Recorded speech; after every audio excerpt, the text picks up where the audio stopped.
नमस्कार दोस्तों, आज की कहानी है बहू ने खो दिए अपने बच्चे। रजनी रोज पार्क में जाती और वह खेलते हुए बच्चों को एकटक सुनी सुनी आंखों से निहारा करती। वहां पर जब सारे बच्चे खेल रहे होते तो अंदर ही अंदर कहीं ना कहीं उन बच्चों के साथ भावनात्मक रूप से जुड़ जाती। उन बच्चों के बीच में एक छोटी सी प्यारी बच्ची उसको बहुत अच्छी लगती है। कई बार मन चाहा कि उसको गोद में उठाकर प्यार कर ले, लेकिन पता नहीं क्यों संकोचवश रुक जाती। उसका रोज का नियम एक तय समय पर पार्क में पहुंचकर उन बच्चों को निहारना। वह छोटी सी बच्ची हमेशा बहुत ही पुराने कपड़े लेकिन साफ सुथरे पहने होती। उसको बड़ी ही प्यारी लगती। रजनी की कहानी भी बड़ी अजीब है। शादी होकर ससुराल आई, भरा पूरा परिवार, सास ससुर और पतिदेव।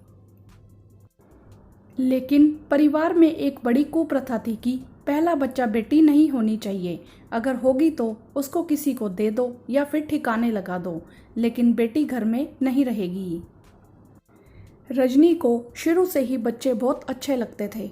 जब रजनी माँ बनने वाली हुई तो बहुत खुशी का माहौल पूरे परिवार में छा गया, लेकिन साथ ही साथ रजनी के मन में घबराहट की कहीं बेटी ना हो जाए।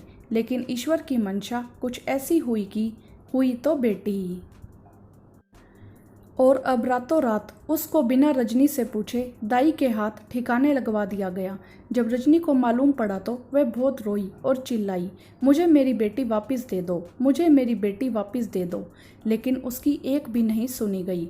सास ससुर पति सभी ने उसका मुंह बंद कर दिया।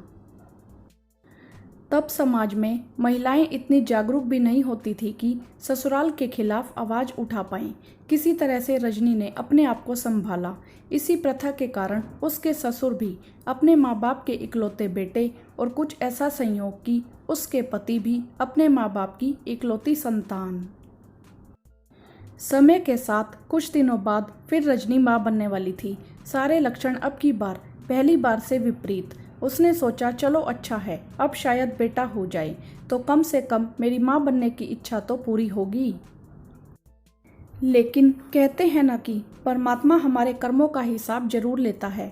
रजनी रसोई से काम करते हुए बाहर निकली। अचानक पैर फिसल गया और पेट के बल गिर गई। फटाफट से अस्पताल ले जाया गया। रक्तस्राव बंद ही नहीं हो रहा था। जब जांच हुई तो पता चला कि गर्भाशय ही फट गया है। और जो बच्चा जो कि एक बेटा था वह भी नहीं रहा। डॉक्टर ने साफ बोल दिया कि अब रजनी कभी भी मां नहीं बन पाएगी। पूरे परिवार में शोक की लहर दौड़ गई। रजनी रोती कलपती घर वापिस आ गई। शायद भगवान ने मेरे कर्मों का फल मुझको दिया है, सासू माँ रोते रोते बोली। सासू माँ और ससुर को इतना गहरा सदमा लगा कि वह लोग समय से पहले ही भगवान को प्यारे हो गए। रजनी ने अपने पति रमेश से बहुत कहा कि आप दूसरी शादी कर लीजिए, लेकिन रमेश बोले हम लोगों ने वैसे भी तुमको क्या कम कष्ट दिए हैं जो तुम्हारी सौतन लाकर तुम्हारी परेशानी और बढ़ा दें। रजनी ने अपने आप को समझा लिया कि यही नियति का लिखा होगा। उसको बच्चों से बहुत प्यार था, लेकिन उसकी गोद सूनी सूनी ही रह गई। थोड़े दिनों बाद उन लोगों ने गांव का पुश्तैनी मकान बेचकर शहर में घर खरीद लिया, क्योंकि गांव में रजनी का मन नहीं लगता था। रुपए पैसे की कोई कमी नहीं थी। वह लोग पुराने जमींदार थे। रजनी इसी शहर वाले घर के सामने बने पार्क में जब जाती, बच्चों को खेलता देखती तो उसे अपने बच्चों की बहुत याद आती। मेरे भी दो प्यारे प्यारे बच्चे ऐसे ही खेल रहे होते। एक दिन रजनी अपने मन को पक्का करके उन बच्चों के पास आई। देखा आज वह नन्ही सी प्यारी बच्ची बहुत ही प्यारी गुलाबी फ्रॉक पहनी थी। हिम्मत करके उसको गोद में उठा लिया और वह उनकी गोद में आ भी गई। क्या नाम है बेटे तुम्हारा? मेरा नाम पिंकी है। अरे वाह, आज तो आप बड़ी प्यारी लग रही हो। आज मेरा जन्मदिन है। अच्छा, तभी इतनी सुंदर फ्रॉक पहनकर गुलाबी परी लग रही हो। कहाँ रहती हो तुम? आंटी, मेरा घर पीछे है। मेरे मम्मी पापा काम करने जाते हैं और मैं शाम को यहाँ खेलने आ जाती हूँ। अपने घर ले चलोगी मुझे? रजनी पता नहीं किस भावना से जुड़कर पिंकी के साथ उसके घर आ गई। तब तक उसके मम्मी पापा भी आ गए थे। आप कौन? मैं उधर सामने वाले घर में अभी थोड़े दिन पहले ही रहने आई हूँ। रजनी ने अपना परिचय दिया। मुझे आपकी बिटिया बड़ी प्यारी लगती है, इसीलिए इसके साथ यहाँ तक चली आई। पिंकी की मम्मी को रजनी बहुत ही सभ्य लगी। उन्होंने रजनी के लिए चारपाई डाल दी और रजनी उस पर बैठ गई। कौन सी क्लास में पढ़ती हो बेटा? जी यह पढ़ती नहीं है, क्योंकि हमारी इतनी हैसियत नहीं कि हम इसको पढ़ा सकें। अरे यह तो बहुत होनहार बच्ची है। हाँ जी, वह तो है।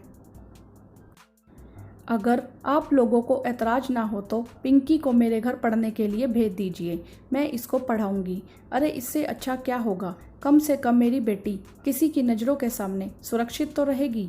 वैसे भी अकेले ही दिन भर घर में रहती है और शाम को पार्क चली जाती है। जब हम लोग शाम को वापस आते हैं तब इसको पार्क से लेते हुए घर वापस आ जाते हैं। ठीक है, फिर कल से आप लोग इसको मेरे घर छोड़ दीजिएगा।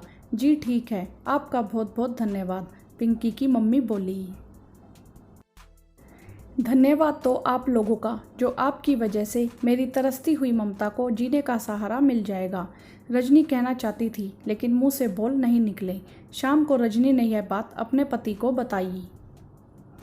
वह भी बहुत खुश हुए कि चलो कम से कम रजनी के मुरझाए चेहरे पर हंसी तो आएगी।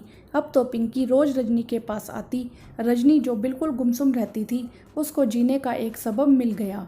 रोज रोज नई नई खाने की चीज़ें बनाती, पिंकी की पसंद पूछ पूछ कर। उसके लिए खूब सुंदर सुंदर कपड़े और खिलौने खरीदती और पढ़ाई के बाद ममतामयी माँ बनकर उसके साथ खूब खेलती थी। अब तो रजनी भगवान का बहुत बहुत धन्यवाद देती कि आपने इतना बड़ा बेटी का उपहार देकर मुझ पर बहुत बड़ा उपकार किया है। सही बात है, जन्म देने से भी बढ़कर प्यार का रिश्ता बहुत बड़ा होता है और उन दोनों का अनमोल रिश्ता किसी भी स्वार्थ से बहुत ऊंचा था। वीडियो को लाइक करें, शेयर करें और चैनल को सब्सक्राइब भी करें। धन्यवाद।